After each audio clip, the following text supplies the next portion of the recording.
Oke, Assalamualaikum warahmatullahi wabarakatuh. Perkenalkan, nama saya Bayu Jorgi. Saya mahasiswa Universitas Kiasan Bengkulu, program studi Ilmu Komunikasi, Fakultas Ilmu Sosial.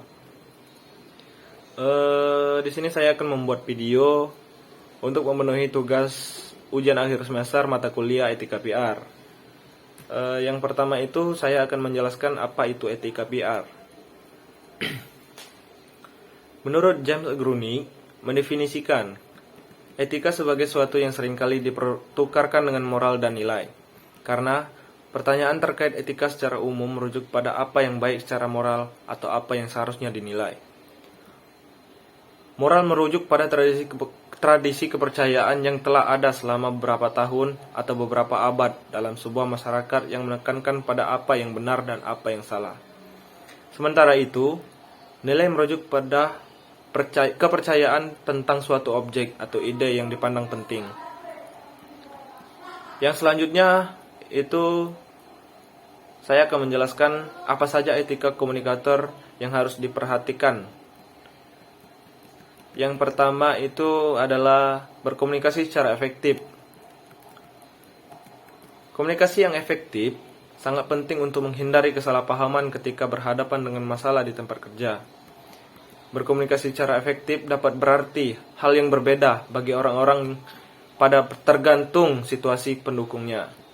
Yang kedua, mengembangkan hubungan profesional. Hubungan profesional yang baik tidak hanya membutuhkan kerja tim di antara karyawan, tetapi juga membantu pengembangan karir individu karyawan.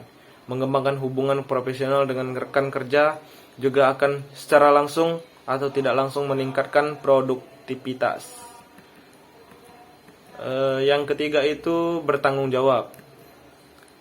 Penting bagi karyawan untuk selalu bertanggung jawab atas keputusan yang dibuat, baik secara individu maupun dalam tim.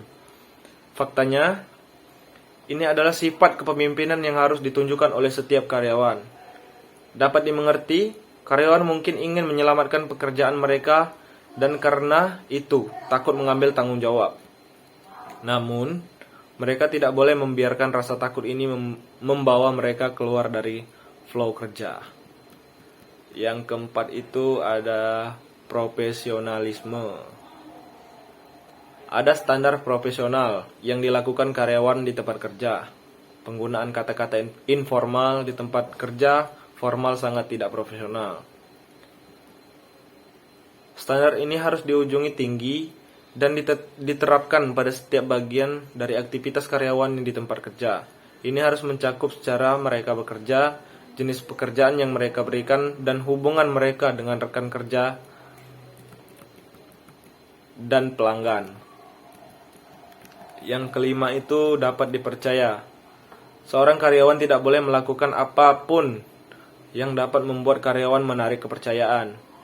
Sebagai karyawan sebuah perusahaan, Anda harus dapat dipercaya dalam pekerjaan dengan sempurna, tepat waktu.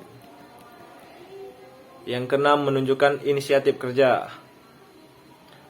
Apakah perusahaan berjalan dari tenggat waktu dan Anda merasa dapat tinggal beberapa jam lagi setelah bekerja untuk menyelesaikannya? Yang ketujuh, menghormati rekan kerja.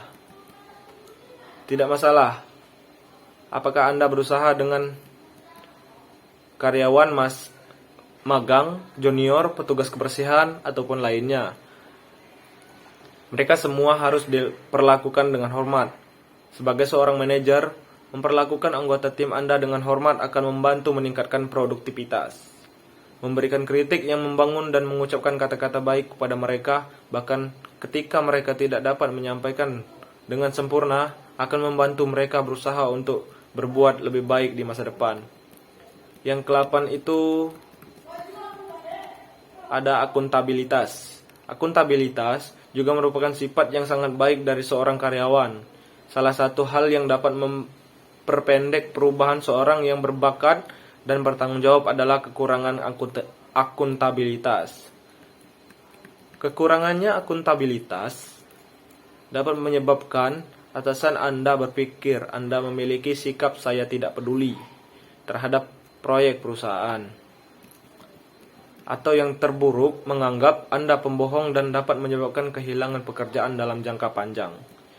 Seberapapun tinggi kemampuan atau skill seorang akan sia-sia jika tidak mempunyai kemampuan komunikasi yang baik. Oleh karenanya, setiap pekerjaan wajib memahami bagaimana cara komunikasi yang diterapkan di lingkungan kerja. Yang selanjutnya itu saya akan menjelaskan teknik komunikasi yang baik.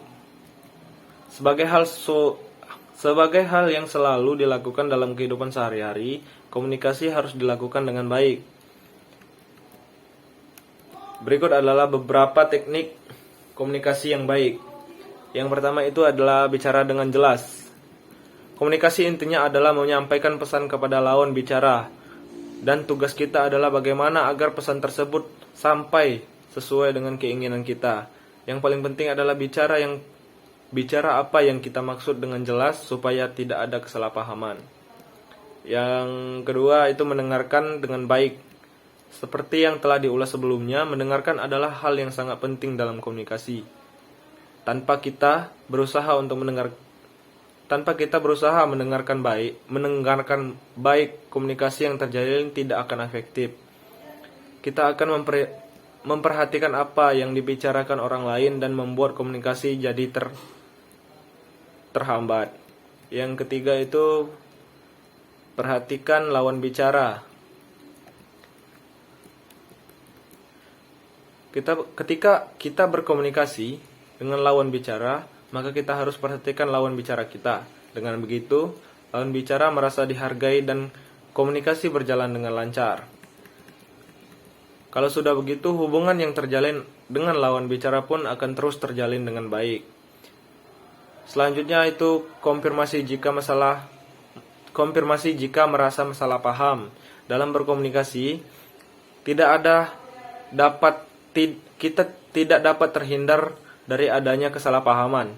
Kesalahpahaman bisa terjadi karena berbagai hal, misalnya gangguan lingkungan atau ketidakfokusan kita dalam menyimak. Karena itu, perlu dikonfirmasikan langsung hal yang disalahpahami guna meluruskan keadaan. Mungkin itu saja penyampaian dari saya. Apabila kurang-kurang kata atau kurang jelas, saya mohon maaf. Kepada Allah saya mohon ampun. Wassalamualaikum warahmatullahi wabarakatuh.